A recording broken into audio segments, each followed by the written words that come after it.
जैसा कि हम आपको बताते हैं, चातुर्मास के अंतर्गत प्रतिदिन हम कम से कम 4 बात तो अपने जीवन में उतारें और ऐसा कहा है शास्त्रकारों ने, मार्ग तो अनेक है, मार्ग अनेक है, रास्ते अनेक हैं, लेकिन उन मार्गों में मुख्यतया 4 मार्ग प्रमुख माने। कितने? 4 मार्ग। एक तो कर्म मार्ग, एक उपासना मार्ग और एक योग मार्ग, चौथा ज्ञान मार्ग।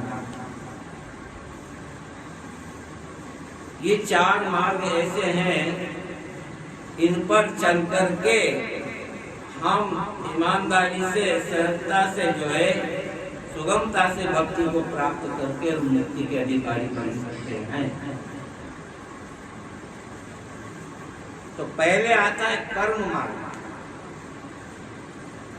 हमें निश्चित करना है, ये निश्चय करना है कि हमें जीवन के इस लंबे मार्ग में कौन कौन से मार्गों को अपनाना है, किस मार्ग पर हम चलेंगे जिससे हमारा जीवन श्रेष्ठ बने, हमारा ये लोक भी सुधरे और परलोक भी सुधर जाए। ऐसा मार्ग हमको जो है प्रशस्त करना है, ऐसा मार्ग स्वीकार करना है। कर्म मार्ग तो बहुत मार्ग है कर्म के। कमाना, कमाने जाना, कमाई का मार्ग है। कोई से भी मार्ग को अपनाओ, बिना मार्ग कर्म का कार्य बन नहीं सकता है।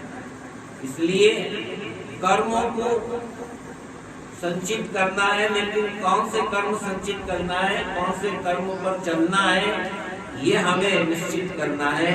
और समझ में न आए तो सत्संग के मार्ग पर चल करके और अपने कर्म के मार्ग को समझो।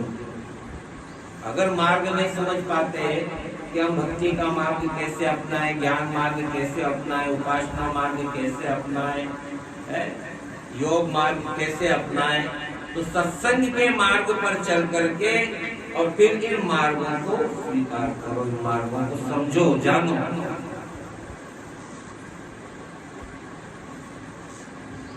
जिस कर्म के करने से हमारे मन, बुद्धि, चित्त, अहंकार आदि पर प्रभाव पड़ता हो, ऐसे सत्कर्मों को स्वीकार करना चाहिए।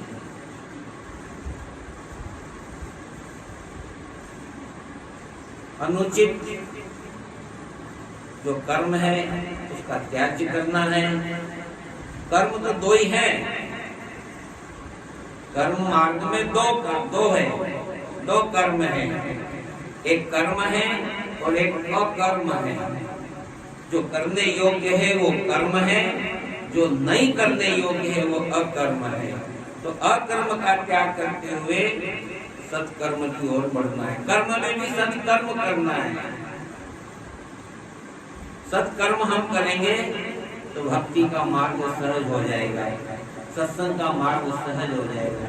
कोई भी कर्म करें उसका पहले परिणाम देखें कि इस कर्म के करने से क्या परिणाम निकलता है। अगर अच्छा परिणाम निकलता है उस कर्म को स्वीकार करो, और यदि वो कर्म अनुचित है, उसके करने से हानि होती है, घर में हानि होती है, परिवार में हानि होती है, समाज में हानि होती है, राष्ट्र में हानि होती है, तो उस कर्म का करना सर्वथा के लिए त्याग कर दो, उसको छोड़ दो। कर्म मार्ग हमारा भ्रष्ट नहीं होना चाहिए। कर्म पथ जो है उस पे कर्म के मार्ग पर, सत्कर्म के मार्ग पर चलना ही कर्म मार्ग है। कभी कभी हम भूल से, अज्ञान से, अज्ञानवश ऐसे रास्ते को अपना लेते हैं जो हमें उस रास्ते पर नहीं चलना चाहिए। उस रास्ते पर कदापि नहीं बढ़ना चाहिए, लेकिन फिर भी हम जाने में अनजाने में भूल से जो है अज्ञान में चलते हैं। लेकिन समझ में आ जाए, ज्ञान मार्ग अगर हमको मिल जाए, ज्ञान मार्ग के द्वारा भी जो है हम अपने कर्म मार्ग को सुधार सकते हैं, क्योंकि एक मार्ग ज्ञान का भी है।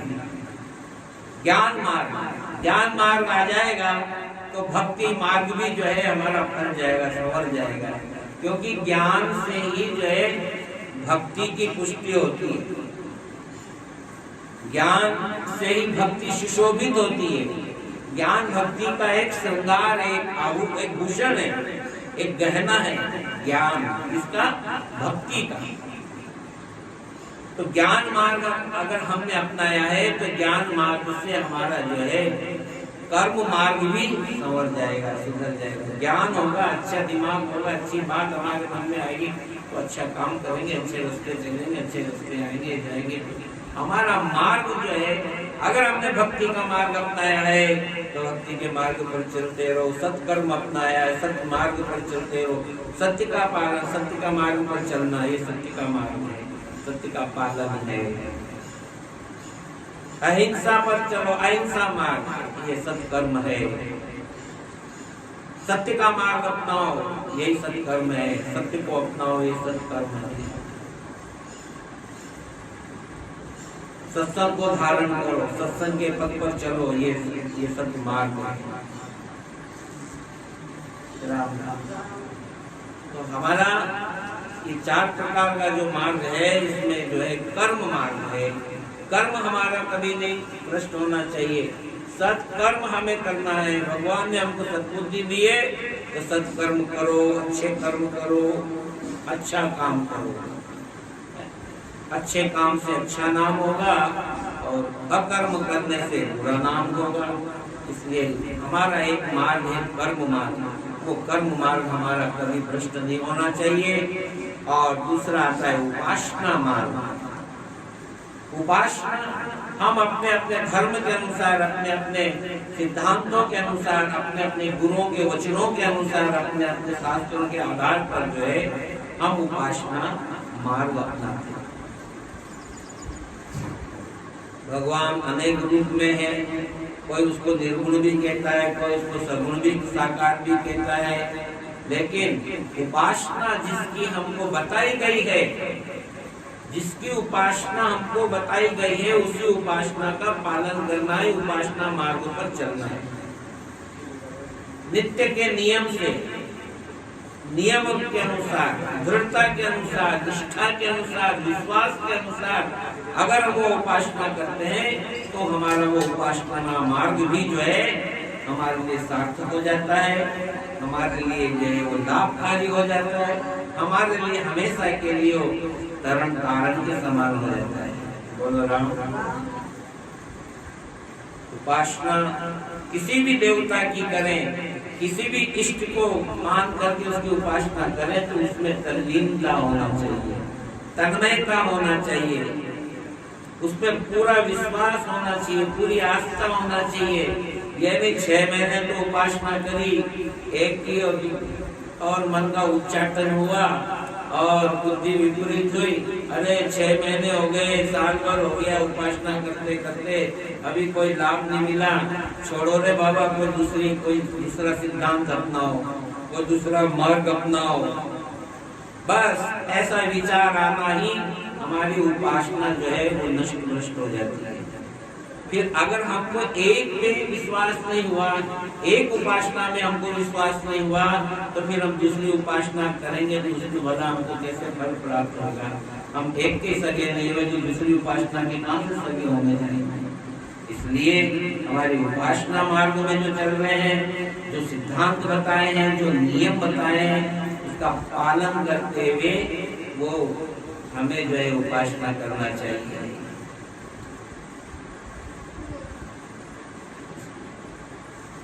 और योग, क्या बात है, योग मार्ग, अगर आपने जीवन में योग मार्ग अपना लिया तो इससे बढ़कर और कौन सा मार्ग होगा। फिर हमारा योग भी भ्रष्ट नहीं होना चाहिए। जो हम योग करते हैं, योग के द्वारा भगवान को, योग ध्यान समाधि धारणा के द्वारा जो है हम भगवान को स्मरण करते हैं, भगवान को प्राप्त करने का प्रयत्न करते हैं, तो हमारा योग मार्ग भी जो है वो हमारा सही सलामत रहना चाहिए। योग से अगर हम भ्रष्ट हो गए, योग से पथभ्रष्ट हो गए, तो फिर हमारा सारा जीवन का जो योग है वो सब वियोग में बदल जाएगा, रोग में बदल जाएगा, वियोग में बदल जाएगा। इसलिए हमारा योग भी जो है हमारा सुदृढ़ रहना चाहिए। कर्म मार्ग, उपासना मार्ग, योग मार्ग और ज्ञान मार्ग। ज्ञान मार्ग भी हमारा ऐसा होना चाहिए कि जिस ज्ञान के द्वारा हम अपने इस जीवन को भी संवार लें और मरने के बाद में तो ऐसा ज्ञान हमारे पास मिले, उस ज्ञान के प्रभाव से हमारा परलोक भी सुधर जाए। ऐसा कहते हैं शास्त्रकार, नीतिकार कि सा विद्या या विमुक्त है, विद्या वही, ज्ञान वही जो हमको जीवन मुक्त बनाता है। इतना ज्ञान तो प्राप्त हो जाना चाहिए कि हमको समझ में आ जाए कि ये संसार असारा मन रे, ये संसार असारा, ये संसार असार है, ये झूठा संसार है, ये झूठा परिवार है, ये झूठा कुटुंब है, ये जो हम है प्रेम कर रहे हैं ये सब मिथ्या है, और सच्चा प्रेम परमात्मा से करना यही सबसे बड़ी जो है हमारी ज्ञान की दृष्टि होना चाहिए। ये बड़ा ज्ञान है। ये संसार नश्वर है, आत्मा अजर है, अमर है, आत्मा कभी मरती नहीं है, शरीर नाशवान है, और इस शरीर के रहते हुए जो कर्मेंद्रियां हैं, ज्ञानेंद्रियां हैं, जो हमारे अंतःकरण जो है इसके अंदर जो राम नाम विराजमान है, ज्ञान की दृष्टि से और इंद्रियों के माध्यम से, इंद्रियों के माध्यम से, कर्मेंद्रियों के माध्यम से, ज्ञानेंद्रियों के माध्यम से जो है अपने मार्ग को, ज्ञान के मार्ग को बढ़ाते हैं। ज्ञान मार्ग कभी भ्रष्ट नहीं होना चाहिए। अगर आंख का ज्ञान है देखना तो अच्छा देखो, और कान का ज्ञान है सुनना तो अच्छा सुनो, जिह्वा का ज्ञान है अच्छा बोलना तो अच्छा बोलो, मधुर बोलो, बोलो राम। और कर्मेंद्रियों के द्वारा भी हमारे अच्छे कर्म हो तो हमारा जो है ज्ञान मार्ग आगे और बढ़ेगा। इसलिए ये चार मार्ग अपने जीवन में अपनाते हुए इस सत्संग को आगे बढ़ाना है। तो पहला मार्ग हमारा जो है कर्म मार्ग है, दूसरा उपासना मार्ग है, और तीसरा योग मार्ग है, और चौथा जो है ज्ञान मार्ग है। इन चारों को अपना करके और ईमानदारी से इन मार्गों पर चल करके और अपने जीवन का कल्याण करो, यही सार है। और